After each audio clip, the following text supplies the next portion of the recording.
The tortured path is exactly what Sledgehammer Games needed to do with their zombies mode and really should have done it from the very start. And the reason I say this is because there's always one thing I ask from non-Treyarch COD Zombies developers.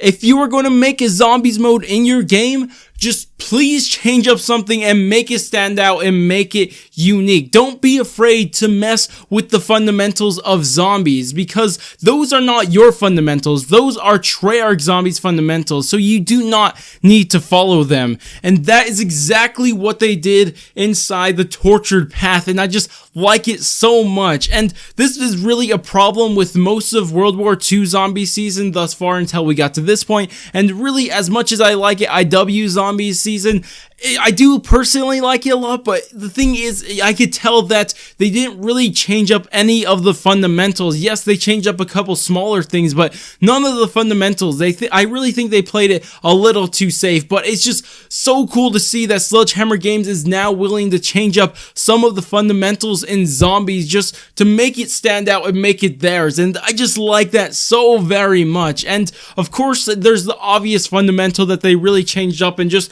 the whole 3-map system, 3 smaller maps instead of 1 larger map, which is just a really cool idea. I do like this a lot. I like telling a continuous story throughout 3 different maps and just how they affect each other. If you do things inside this map, you can't do things until you get to the other one. Of course, I'm talking about Barbarossa's sword here, which I just like so much, and I think it's just such a cool and unique idea, and it really does mess with the fundamentals. And the thing is, that's not the only fundamental they changed up. And of course, the other one is just how the rounds work in general. Obviously, if you can't really get past round 10, because if you try to do that, then you'll just die and you'll fail, which is really cool. But of course, at the same time, to make up for that, and for the high round players, we're probably going to get some survival maps in the future. Of course, that's almost pretty much already been confirmed, because it's already been said a bunch of times already, especially teased by Cameron Dayton. So that's probably already going to be the thing once we complete all the Easter eggs. So that is also something that's really cool, that you still have the survival maps, but you also have the maps that are just going to be the, I guess, I don't know what to call them really, objective maps. I guess that's what you could call them.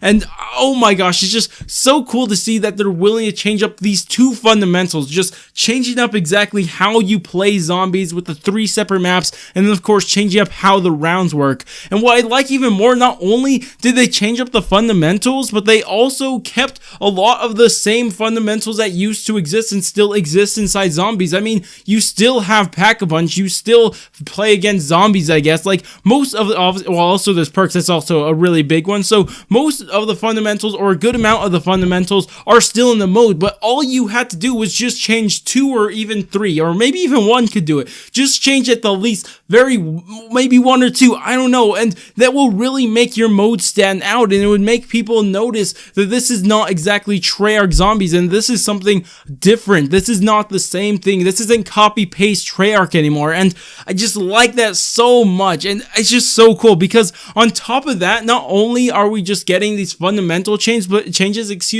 but on top of that, we're just getting these smaller changes, like especially how the guns work and how you get them. You get a random gun from these weird things. I don't know exactly how to explain them. You also randomly get jack-in-the-boxes, you get the supply drops, you get armor and stuff like that. It's just really cool how they're willing to change up so much the zombies mode, and I really do like exactly what they're doing here. And not to mention, what's something I like so much, that the Easter egg and the boss fights aren't the exact same thing anymore.